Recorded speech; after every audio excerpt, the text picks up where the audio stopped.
I sat at the long mahogany table, my hands trembling under the polished surface, fingers twisting the edge of my black dress. The smell of old books and stale coffee clung to the air inside the law office, a place that should have promised dignity but instead felt like a stage for betrayal. My husband Michael had been gone for only 3 weeks. I still woke up at night reaching for him, expecting his warmth beside me. Yet here I was, surrounded by his family, about to hear how his life's work and our home would be divided. At the head of the table sat Margaret Bennett, my mother-in-law. Her back was straight, her pearl necklace gleaming under the yellow light.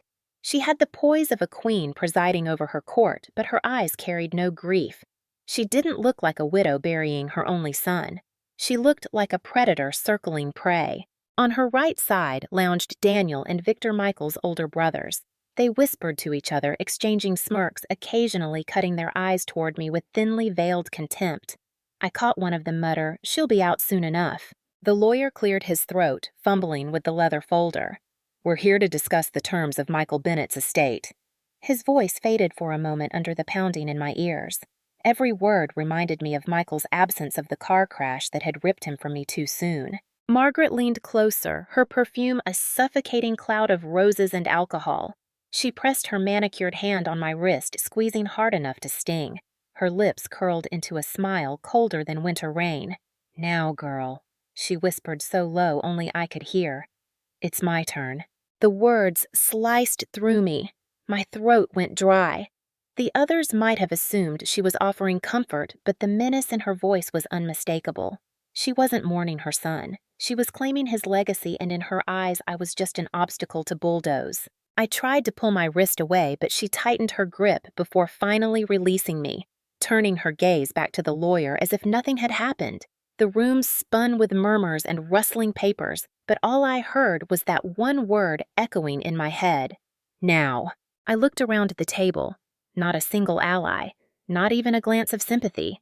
They all wore the same expression, a mixture of disdain and anticipation, like vultures waiting for the body to cool. I was the outsider, the intruder, the young widow who didn't belong in their empire of cold stone and old money. I forced myself to sit tall, hiding the tremor in my chest. If I cried here, if I begged for scraps of dignity, Margaret would win before the fight even began. So I pressed my palms flat against the table, steadied my breath, and whispered silently to myself, "Not today." But deep down, I knew this was only the beginning. The inheritance meeting wasn't about grieving Michael or honoring his memory. It was about power, money, and control, and Margaret had just declared war. When Michael died, it felt like the ground gave way beneath me. 32 years old and already a widow. The doctor said it was instant a blown tire, a wet road, and a steel guardrail that didn't forgive mistakes. But I felt every second of it stretch into eternity when the police knocked on my door at midnight, their hats in their hands, their faces carefully neutral. The days after blurred into each other casseroles left on my porch by neighbors, hushed condolences, the endless stream of paperwork with Michael's name typed in cold black letters followed by the word deceased. Nothing prepared me for the hollowness of the house. His shoes by the door stayed untouched, his coffee mug still sat on the kitchen counter. The faint trace of his cologne lingered on the pillow. I caught myself whispering to him, waiting for a response that would never come. Margaret made sure to take control of the funeral. She insisted on choosing the casket, the flowers, even the hymns. I should have been grateful at least someone was helping, but I saw the way she looked at me when others weren't watching. Her smile never reached her eyes. When mourners approached, she clung to them, sobbing into their shoulders, crying about her poor Michael. But the second she turned toward me, her face hardened. I'll never forget her leaning close during the burial, her nails digging into my arm as she hissed, "You're nothing without my son." I tried to brush it off as grief, as shock. But Margaret's cruelty wasn't born from pain. It was deliberate, sharpened like a knife. In the weeks after the funeral, she insisted I stay in the Bennett estate. She said family sticks together. I wanted to believe her, but living under her roof was like walking through a minefield. Meals were taken at the long dining table, and she made me sit at the far end, away from everyone else. Some nights, she'd deliberately forget to tell me dinner was ready, and I'd find the kitchen empty, dishes already washed. If I spoke up, she'd tilt her head and say sweetly, "Oh, I thought you wanted to eat alone. You always look so lost." The gaslighting seeped into every corner. She'd move Michael's belongings from my room and later claim she never touched them. Once when I asked where his watch had gone, she laughed. "You're so forgetful, Laura. Maybe you lost it. Michael used to complain about that, didn't he?" Her sons followed her lead. Daniel was blunt sneering whenever I walked into the room. Still here, he'd mutter. Victor was subtler whispering to Margaret when he thought I wasn't listening, both of them glancing at me like I was a stain on their perfect lives. I tried to hold on to fragments of Michael, his notebooks, his letters, his photographs. But slowly, Margaret began locking away pieces of him, telling me they were family heirlooms I had no right to. When I pushed back, she raised her hand and slapped me across the face. The crack echoed in the marble hallway. She smirked afterward, brushing her pearl necklace with a calm hand. "That's discipline, not violence," she said as if I were a misbehaving child. I thought of leaving, packing a bag, and running back to my parents in Ohio. But Michael's company, the life we built together, all of it was here. And part of me feared that leaving meant surrendering everything we had worked for, everything Michael had poured his life into. Every night I lay awake in the guest room, Margaret forced me into staring at the ceiling. I repeated Michael's last words to me, spoken just hours before he left the house for the last time. "No matter what happens, Laura, don't let them push you around."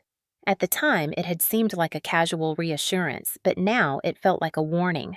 The loneliness clawed at me, but grief slowly began to harden into something else.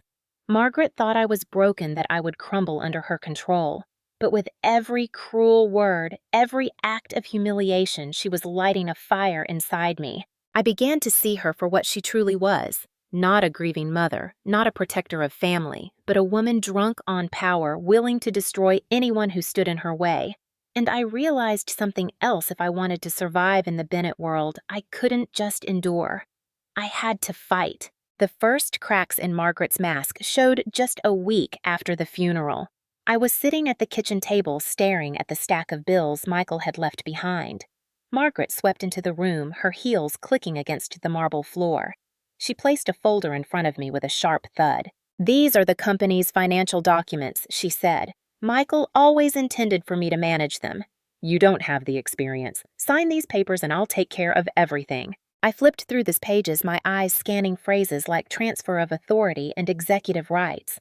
My stomach tightened. Michael never told me that, I said quietly. Margaret's lips curled into a smile. "He didn't want to burden you. He said you weren't strong enough for this kind of responsibility." Gaslighting, twisting Michael's voice into a weapon. I wanted to scream, but the words stuck in my throat. I pushed the folder back across the table. "I'm not signing." Her smile dropped, replaced by ice. She leaned in, her eyes boring into mine.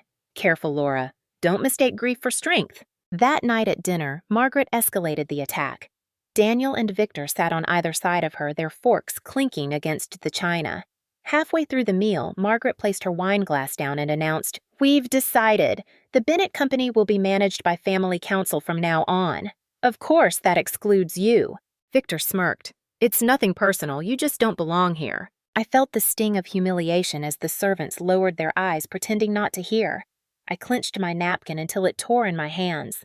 "Michael built that company with me," I said, my voice trembling but steady. Daniel chuckled, shaking his head.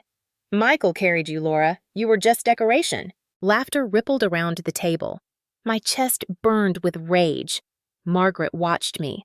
Her chin lifted, her expression triumphant. She had orchestrated this spectacle, my public humiliation, inside her own home. The cruelty didn't stop there. Days later, Margaret cornered me in the hallway. "You should take a vacation," she suggested, her tone dripping with false sweetness. $50,000 should cover it. That's what you need to get away and heal." She held out a check already signed. I stared at it, stunned. "You're trying to buy me off." Her smile widened. "I'm offering you mercy. Without it, you'll drown here." I shoved the check back at her, my pulse hammering. "I won't leave." Her eyes darkened. The slap came so fast, I barely saw her hand move. My head snapped to the side, my cheek burning. She leaned close, whispering against my ear. "Don't mistake this house for yours. You live here because I allow it." Tears welled in my eyes, but I forced them back. Showing weakness only fed her power.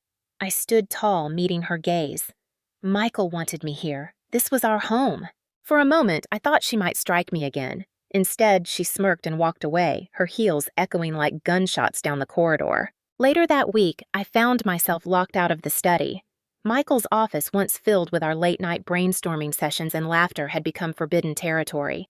Daniel stood guard by the door, his arms crossed. "Orders from Mother," he said, blocking my path. "This isn't your space anymore." I tried to push past him, but he shoved me back hard enough that I stumbled. My shoulder slammed into the wall, pain radiating through my arm. He smirked. "Careful. Wouldn't want you to hurt yourself." The gaslighting became a constant storm. Margaret accused me of misplacing documents, of lying about conversations we both knew had happened. Victor snatched my phone one evening and read my messages aloud, laughing at the condolences from my friends.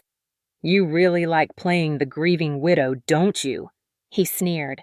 Each day in the Bennett estate chipped away at my sanity. They isolated me, ridiculed me, turned Michael's memory into a weapon against me. But beneath the fear, something stronger was growing. I started keeping a journal, writing down every word Margaret said, every bruise I hid beneath my sleeves. I snapped pictures of documents before they vanished, tucked USB drives into my purse, recorded short voice memos late at night. If they wanted to gaslight me into believing I was powerless, I would build my own arsenal of truth. I remembered Michael's last words, "Don't let them push you around." For weeks, I thought surviving meant enduring, but now I realized surviving meant fighting back. Margaret thought she had broken me. She thought I was just a young widow drowning in grief, but she was wrong. Every slap, every insult, every cruel smile only pushed me closer to the edge where I would stop being prey and start being something else entirely. And when that moment came, Margaret wouldn't see it until it was too late. The chance to push back came during a meeting at the company headquarters. I had dressed carefully that morning, wearing Michael's favorite navy blazer over a white blouse. It was the first time I had set foot in the boardroom since his death. The mahogany table gleamed under the fluorescent lights, but the air felt suffocating heavy with anticipation.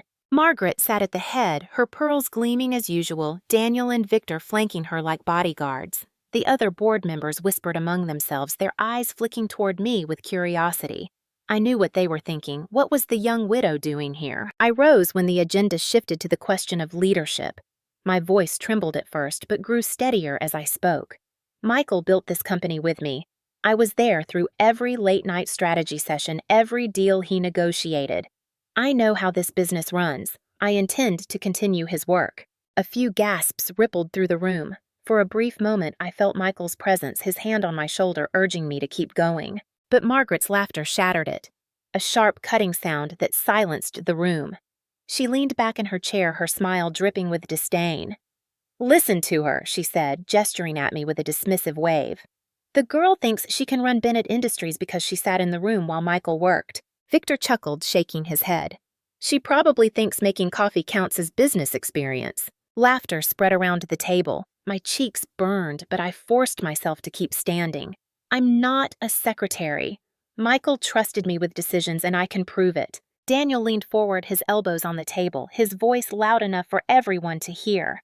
"Laura, sit down before you embarrass yourself further. You're grieving, and grief makes people delusional." I opened my mouth to reply, but Margaret slammed her hand on the table. The sound echoed like a gunshot. "Enough," she barked. Then, softer with venom dripping from each word, she added, "You are not family anymore. You're just a widow, nothing more." The words landed like blows.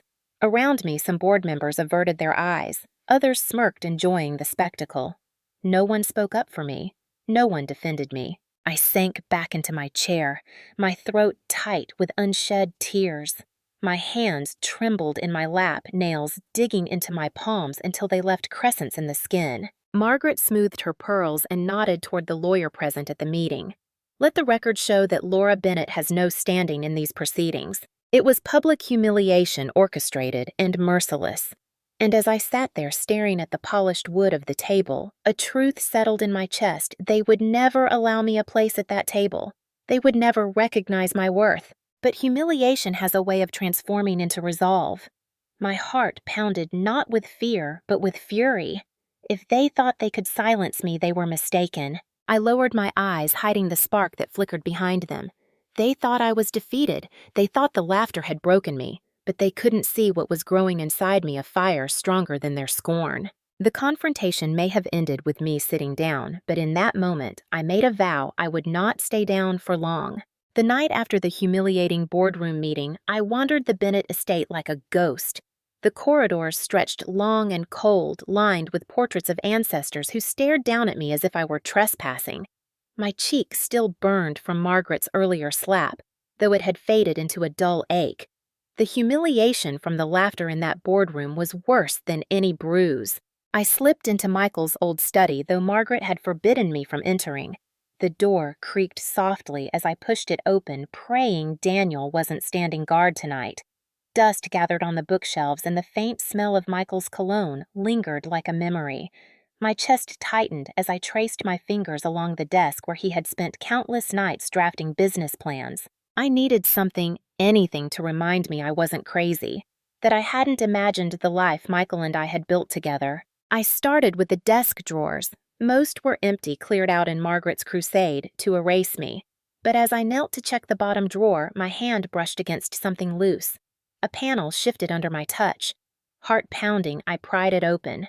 Inside, wrapped in a faded handkerchief, was a small black box with a brass lock. My breath caught. I carried it to the desk and searched until I found a tiny key taped beneath the drawer. With trembling hands, I unlocked the box. Inside were two items, a stack of folded letters tied together with a ribbon and a USB drive. My hands shook as I unfolded the first letter. It was Michael's handwriting. If you're reading this, Laura, it means I couldn't tell you in time.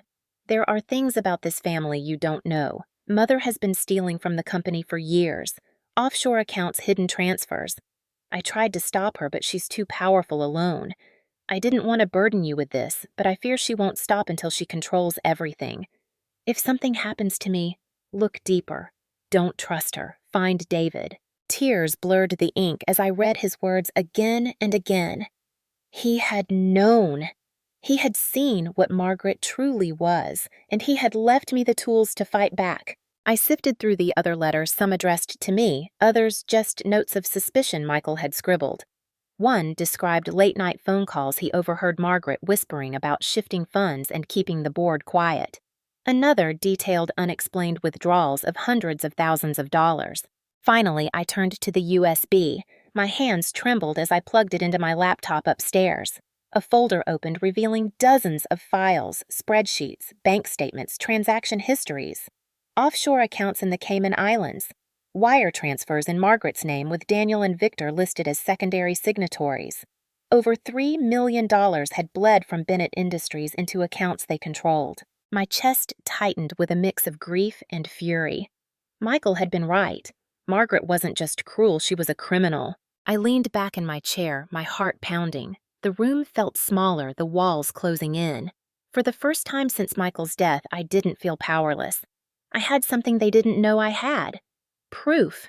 I could hear Margaret's voice in my head sneering, "You're nothing without my son." I closed the laptop and clutched the letters to my chest. "You're wrong," I whispered into the empty room. "You're nothing without him, and I will prove it." But even as determination filled me, a chill crept down my spine. If Margaret discovered what I now held, she wouldn't hesitate to silence me, just as she had silenced Michael. I slid the USB into a hollow in the closet wall and hid the letters beneath the floorboard, my fingers trembling as I replaced the wood. My mind raced. I couldn't do this alone. Michael had left me a name, David. The next morning, I called him. His voice was calm, steady, professional. But when I mentioned Michael's suspicions and the files, he went quiet for a long moment before replying. "Bring everything to my office. And Laura, be careful. If Margaret is as ruthless as Michael believed, you're in more danger than you realize." I hung up the phone, my pulse pounding. For the first time in weeks, I felt a sliver of hope. I wasn't crazy. I wasn't weak. Michael had trusted me to finish what he started. Margaret thought she had stripped me of everything. But hidden in that small box was the truth she feared most. And now it was in my hands. David Ortiz's office sat above a quiet row of shops downtown, far from the marble corridors of the Bennett estate. The moment I stepped inside, I felt a shift, warm wood paneling books stacked neatly on shelves, the faint smell of coffee rather than perfume and polish. For the first time in weeks, I wasn't under Margaret's gaze. David rose from behind his desk, a tall man with salt and pepper hair and kind eyes that carried both authority and compassion. He had been one of Michael's oldest friends, a name I had heard often but never met until now. "Laura," he said softly, shaking my hand. "I'm sorry it had to be under these circumstances. Michael trusted you more than anyone, and now you'll need to trust me." I handed him the USB and Michael's letters, my fingers reluctant to let go. He slid on his glasses and opened the laptop on his desk, scrolling through the files, his brows knit tighter with each document he read. "This is damning," he muttered. $3.2 million transferred offshore, multiple shell companies, and Margaret's signature appears more than once. If this reaches the board or a courtroom, she's finished. Hearing it from him made it real. My chest ached, but this time it was from relief, not grief. "But it's not enough," David added, leaning back in his chair. "These documents show financial misconduct, but Margaret will claim Michael fabricated them. The board respects her. They fear her. What we need is irrefutable current evidence. And—" he hesitated. "Proof of her abuse towards you could change everything." I froze my hand, brushing the faint bruise on my arm. "You mean—" "The slap? The night she threw a glass at me." David nodded. "If we can capture her admitting to violence or manipulating the will, it won't just be about money. It will be about her character, her cruelty. That will sway the board and the court." My stomach twisted at the thought of provoking Margaret, but I remembered the sting of her slap, the laughter in the boardroom, the humiliation that still burned in my veins. If I stayed silent, she would erase Michael's legacy and destroy me in the process. "What do you want me to do?" I asked. David's gaze was steady. "Get her to reveal herself. Record her. Push her buttons until she can't hide the venom anymore. Once we have that, we'll combine it with these financial records. At the inheritance meeting, we'll expose her in front of everyone." The plan sounded dangerous, but a flicker of determination sparked inside me. I had already been humiliated, slapped, gaslit. If I was going to survive, I had to turn their weapons back on them. David reached across the desk, his hand firm over mine. "Laura, I know you're scared, but you're stronger than you realize. Michael believed you could carry this through. So do I." Tears stung my eyes, but I blinked them away. I thought of Michael's words scrawled in that last letter. "Don't trust her. Find David." He had prepared me for this moment, even if he hadn't lived to see it. I rose from my chair, squaring my shoulders. "I'll do it. I'll make her show the world who she really is." David nodded his eyes, reflecting a mixture of pride and caution. "Good, but be careful. People like Margaret don't go down quietly. They lash out before they fall." As I left his office, clutching my bag with the hidden recorder he had given me, I felt a shift within myself. I wasn't just a widow anymore drifting in grief. I was Michael's partner again, this time in a battle for truth and justice. Margaret thought she had broken me, but she had only sharpened my resolve. And soon she would realize that the girl she mocked at the table was gone. What remained was a woman who would not be silenced. The Bennett estate looked different that evening, though nothing had changed. The chandeliers still glowed with sterile light, the marble floor still gleamed. Yet as I stepped through the doorway, clutching my clutch purse with the recorder hidden inside, I no longer felt like prey entering the predator's den. I was here with purpose. Margaret greeted me with her usual icy smile. "Laura," she said, her voice dripping false sweetness, "I wasn't sure you'd have the courage to join us tonight." I forced a polite smile, hiding the pounding of my heart. Family dinners are important. Michael would have wanted me here. Her lips tightened, the smile faltering for just a second before she waved me into the dining room. The long table was set with silver and crystal, a performance of elegance masking the rot beneath. Daniel poured himself whiskey before I even sat down. Victor smirked across the table, whispering something that made Daniel snicker. I slid into my chair and pressed the clasp of my purse. A faint click told me the recorder was rolling. Dinner began with silence broken only by the clinking of cutlery. Finally, Margaret placed her fork down and looked directly at me. "Laura, let's not pretend. We both know you don't belong here. Sign over the company shares and the estate, and I'll see to it you're taken care of." Generously. I steadied my breathing. Michael wanted me to continue his work. He trusted me. Daniel barked out a laugh. "Trusted you. He pitied you." Victor leaned forward, eyes gleaming. "You think because you wore his ring, you're entitled to everything he built." You're a guest in this house, nothing more." The words stung, but I forced myself to stay calm. Every insult was fuel, every outburst another nail in their coffin. Margaret's expression hardened. "Don't make this harder than it has to be, Laura. You're young. You can start over somewhere else. $50,000 should be more than enough. Take it and disappear." I met her gaze, my voice low but firm. "No, this is my home. This is my life." The mask cracked. Margaret's hand shot out, seizing her wine glass. In one sharp motion, she hurled it across the table. It shattered against the edge crimson liquid, splattering across the white tablecloth droplets, speckling my blouse like blood. Gasps filled the room, but Margaret leaned back unshaken. "You were never family," she hissed. I froze, my pulse hammering, but kept my face neutral. The recorder had captured every word, every crack in her voice. Victor slammed his fist onto the table. "Mother's right. You're nothing without Michael. You're pathetic." Daniel rose to his feet, his chair scraping against the floor. He strode to my side, gripping my arm so hard I winced. "Maybe we should throw her out right now." His breath reeked of whiskey, his smile cruel. "Let go of me," I said, trying to keep my voice steady. He yanked harder, laughing. "Or what, you'll cry." For a moment, panic clawed at me, but then I remembered David's words, "Push them until they reveal themselves." I turned to Daniel, my voice sharp. "Michael never respected you. He knew you were weak. That's why he left me, not you, in charge of his decisions." Daniel's face twisted with rage. He shoved me back against the chair hard enough that pain shot through my shoulder. Margaret didn't intervene. She watched, her lips curled into a satisfied smile. "Enough," she snapped, finally slamming her palm against the table. "Sit down, Daniel. She's not worth it." But her slip had already happened. She had condoned their violence. She had shown her cruelty in front of everyone. I straightened my blouse, ignoring the throbbing in my arm. "You can threaten me, you can hit me, but you can't erase the truth," I said, locking eyes with Margaret. Her smile returned sharper than a blade. "Truth is what I decide it is." I forced myself not to flinch. The recorder was still running, catching every syllable of her arrogance, every drop of venom. When dinner finally ended, I excused myself, carrying my purse like a lifeline. My knees wobbled as I stepped out into the cold night air, but inside my chest fire burned. They thought they had humiliated me again. They thought fear would keep me silent. But tonight, I had taken something more valuable than their approval. I had taken their confession. And soon, the whole world would hear it. The next morning, I sat in David's office with trembling hands, sliding the recorder across his desk.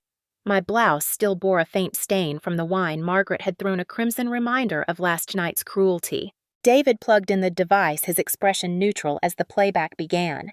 Margaret's voice filled the room, sign over the company shares and the estate.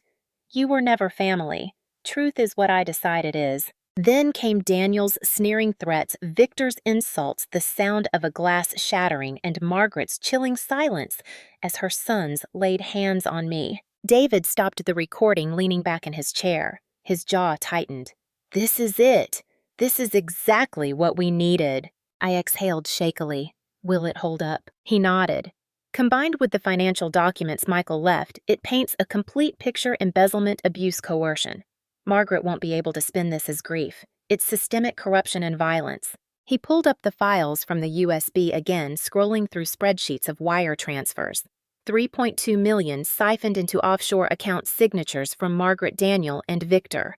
They can deny the voice recordings, but these bank records don't lie. Together, they're airtight. For the first time since Michael's death, my shoulders eased. "So, we can win." David's eyes softened. "Yes. But Laura, you need to be ready. Margaret will fight back hard. She has allies on the board, friends in high places. When we present this at the inheritance meeting, she won't just surrender. She'll explode." I thought of Margaret's smile at the dining table, the way she hurled that glass, as if she had been waiting for the chance to hurt me. He was right. She wouldn't go quietly. "What do I need to do?" I asked. "Stay calm. Let her dig her own grave. When she lashes out, and she will, the evidence will speak louder than anything you say." I nodded, my pulse quickening with a mixture of fear and resolve. David leaned forward, sliding a folder toward me. Inside were copies of Michael's letters, neatly typed transcripts of the recording and summaries of the offshore transactions. "These will go to the board. If Margaret tries to silence you, I'll step in. All you need to do is hold your ground." I traced Michael's handwriting on one of the letters, his words echoing in my mind. If something happens to me, look deeper. Don't trust her. He had prepared me for this moment as if he knew I would need to carry the fight he couldn't finish. David broke the silence. Laura, understand this. Once we reveal this, the Bennetts will never see you the same way again. They'll hate you for destroying their matriarch. I lifted my chin. They already hate me. At least this way I'll hate them on my terms. For the first time, David smiled. That's the spirit Michael admired in you. I clutched the folder to my chest as I left his office. Outside, the city bustled oblivious to the storm about to break inside the Bennett empire. The skyscrapers loomed overhead, but instead of feeling small, I felt anchored. I had the truth. I had proof. The inheritance meeting was only days away. Margaret believed she would crown herself queen of everything Michael built, but she didn't know I carried the one weapon she couldn't fight: her own words, her own crimes, her own downfall. And when the moment came, I wouldn't hesitate. The boardroom was the same one where Margaret had humiliated me weeks before, yet the air felt different now. Heavy, expectant. The long oak table gleamed under the chandelier's light, and every leather chair was filled with members of the Bennett board, older men and women in sharp suits, murmuring among themselves as papers rustled. At the head sat Margaret Regal in her navy dress, pearls glinting at her throat. Daniel lounged beside her, smirking, while Victor whispered in her ear like a co-conspirator. Their confidence dripped into the room like poison. I entered with David by my side, clutching the folder he had prepared. My pulse thudded in my ears, but I forced my chin high. Michael's presence seemed to walk with me, steadying my steps. Laura Margaret said smoothly, her smile ablade. How kind of you to attend. I was worried grief had made you unreliable. Polite chuckles rippled from a few board members. I slid into my chair, laying the folder on the table. I wouldn't miss it. The meeting began with formality minutes from the last session financial projections talk of restructuring. Margaret controlled the conversation effortlessly, her voice calm, persuasive, convincing. For a moment, I wondered if the evidence I carried could really pierce her armor. Then David rose. Before we proceed to the reading of the inheritance allocations, we have evidence that must be reviewed, evidence concerning Mrs. Bennett's conduct. The room stilled. Margaret's eyes narrowed, but her smile did not falter. Really, David? How dramatic. Do sit down. We have more pressing matters. David ignored her. He set a small speaker on the table and pressed play. Margaret's voice filled the room, cold and sharp. Sign over the company shares and the estate. You were never family. Truth is what I decide it is. Gasps echoed around the table. Board members exchanged shocked glances. Daniel's smirk faltered. Victor sat rigid. Then came Daniel's drunken threats, the sound of glass shattering my own gasp, and Margaret's chilling silence. When the recording ended, the room was deathly quiet. Margaret laughed lightly, though her eyes flashed with fury. Fabrications. Doctored recordings. Surely no one here would believe such. David cut her off, sliding a stack of documents onto the table. Bank statements, wire transfers, over $3 million siphoned into offshore accounts signed by you, Margaret, and your sons. This isn't grief. This is fraud. The papers spread across the table like a stain. One board member leaned forward, adjusting his glasses. 3 million, Margaret, is this true? Her mask cracked. Lies. Michael fabricated those files to protect his little widow. I stood, my voice steady, though my hands trembled. Michael trusted this company. He trusted this family. And you betrayed him. You betrayed all of us. Margaret shot to her feet, slamming her hands against the table. You dare stand in this room in my house and accuse me? Her pearls trembled against her collarbone as her fury erupted. You were nothing. Michael pitied you. That's why he married you. Do you really think he loved you enough to give you control? Her words cut deep, but the gasps around the table told me I wasn't the only one who heard the venom. David's voice was calm, deliberate. The law will see it differently, and so will this board. You can't erase the numbers. You can't erase your own voice. One by one, the board members turned toward Margaret. The tide shifted in their eyes, trust corroded, doubt rising. Daniel lurched to his feet, pointing a finger at me. She set us up. She's nothing but a manipulative. Sit down, barked one of the senior directors, slamming his palm on the table. This company was built on integrity, and this, he jabbed at the documents, is theft. Margaret's composure shattered. She lunged toward me, her face twisted with rage. "You'll regret this, Laura. I'll destroy you." Security moved swiftly, intercepting her before she could reach me. Her screams echoed through the room as she struggled, her voice cracking with desperation. "You'll all regret this. She doesn't belong here, she's nothing." But her words no longer held power. The board had seen the truth. I stood tall, clutching Michael's letter in my hand. No Margaret. I was his wife, I was his partner, and unlike you, I'll honor his legacy. Silence fell. For the first time, Margaret looked small-cornered, defeated, exposed. The chairman cleared his throat. "Effective immediately. Margaret Bennett is suspended from all positions within Bennett Industries. An independent investigation will be launched into these accounts." Margaret's scream was animal guttural. Daniel tried to rush to her, but 2 guards held him back. Victor slumped in his chair, his face pale. David placed a reassuring hand on my shoulder. "It's over, Laura." I looked around the room, the faces of those who had once dismissed me, now filled with respect, even awe. For weeks, I had been gaslit, silenced, beaten down, but in this moment, the truth had triumphed. Michael's voice echoed in my memory. "Don't trust her. Find David." I had found him, and together we had brought Margaret to her knees. The fallout was swift. Within 24 hours, the local paper splashed a headline across its front page: "Bennett Matriarch accused of fraud and abuse, family empire in crisis." By the end of the week, television crews camped outside the Bennett estate, microphones extended toward the iron gates as if waiting for the house itself to confess. Margaret vanished from public view. Rumors swirled of her locking herself inside her bedroom, refusing food-calling lawyers at all hours of the night.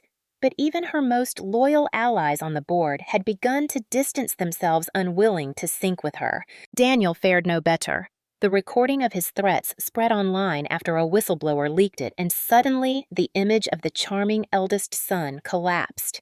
He was forced to resign from his executive role sponsors, withdrew partnerships, and whispers of assault charges began to circulate. Victor, the quieter of the two, tried to maintain innocence, but the signatures on the wire transfers betrayed him. Banks froze his accounts, and investigators from the Department of Justice requested interviews. He was last seen leaving the estate with 2 suitcases, his face pale and drawn. Meanwhile, the company itself scrambled to repair the damage. Emergency meetings were held, auditors brought in, and employees whispered in hallways about the family that had once seemed untouchable.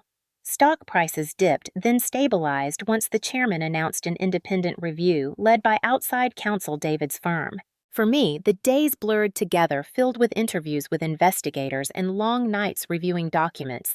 Every time I replayed the recording, I felt the sting of Margaret's words, yet now they empowered me. The venom she once used to break me had become the very rope that dragged her down. One afternoon, as I sat with David in his office, he laid down a new folder. The prosecutor's office has taken an interest.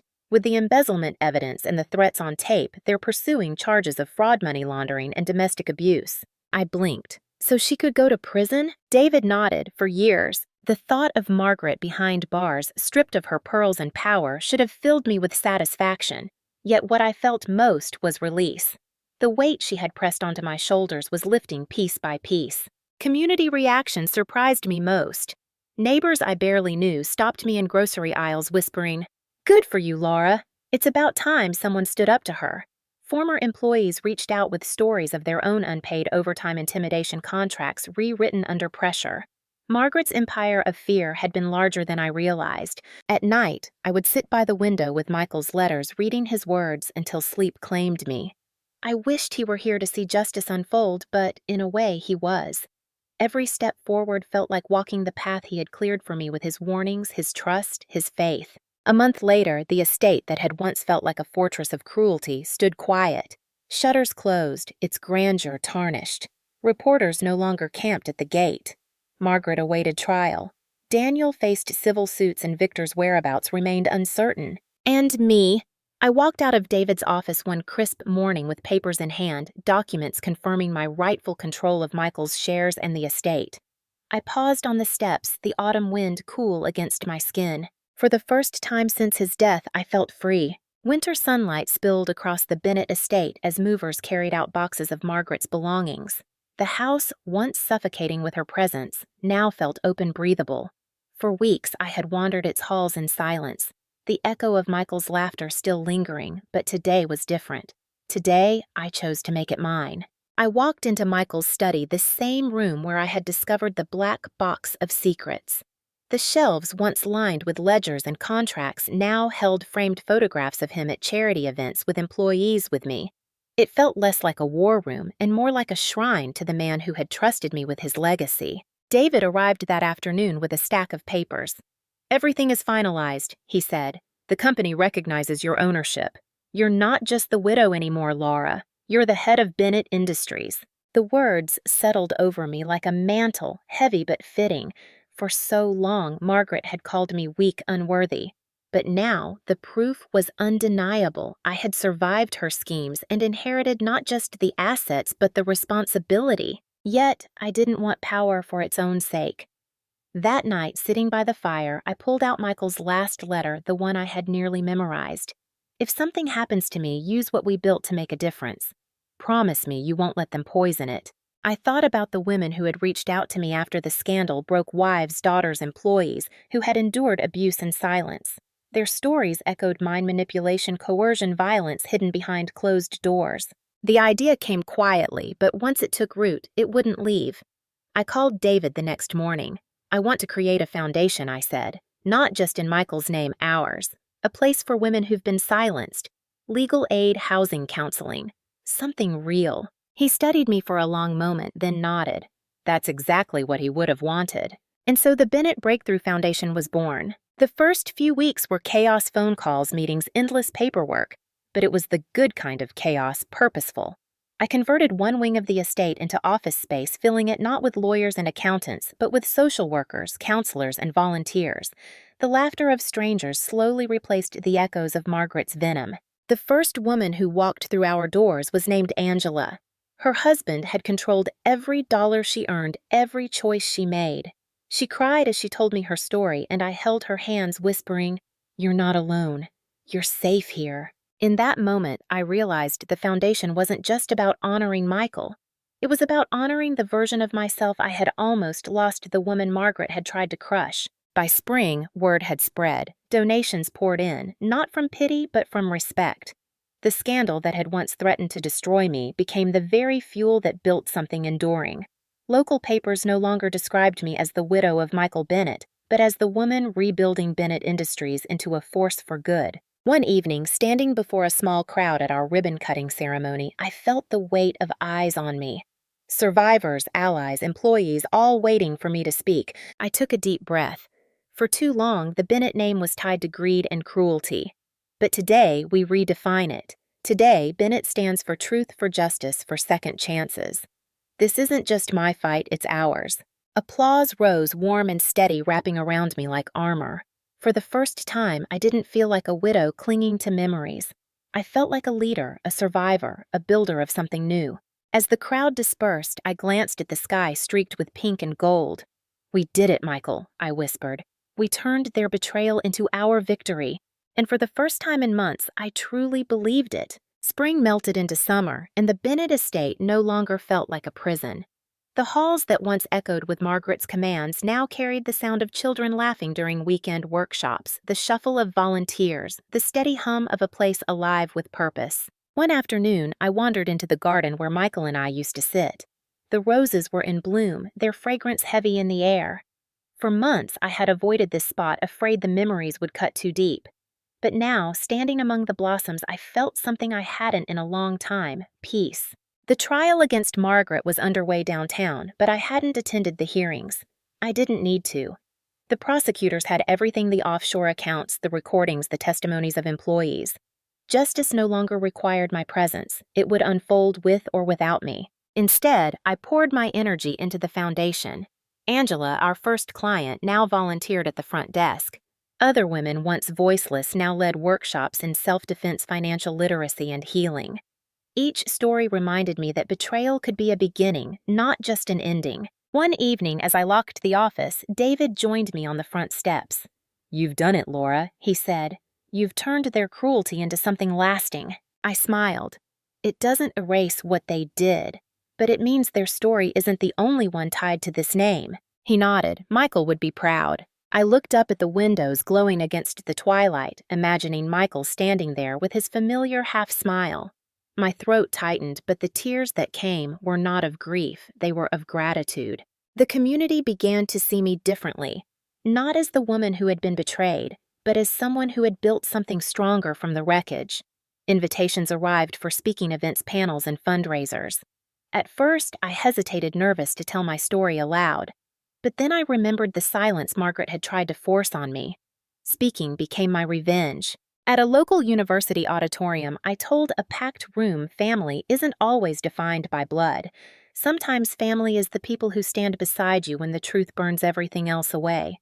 Don't let betrayal end your story. Let it start a new one. The applause was thunderous, but what stayed with me were the quiet nods of women in the front row, tears glistening in their eyes. As summer drew to a close, I returned once more to the garden. The roses were fading petals scattered across the soil, yet even in their decay, they promised another season. Life, like grief, moved in cycles. I sat on the bench, closed my eyes, and whispered, I survived Michael, and I'm more than they ever believed I could be. In that moment, I no longer felt like the woman abandoned in a hostile boardroom or the widow trapped in Margaret's cruel shadow. I was Laura Bennett, survivor builder leader. And for anyone listening, anyone watching, I had one message. You can rebuild from betrayal. You can turn ashes into something unbreakable. And you are never as alone as they want you to believe. The garden was silent, but in my heart, I knew the words would carry farther than I could ever imagine.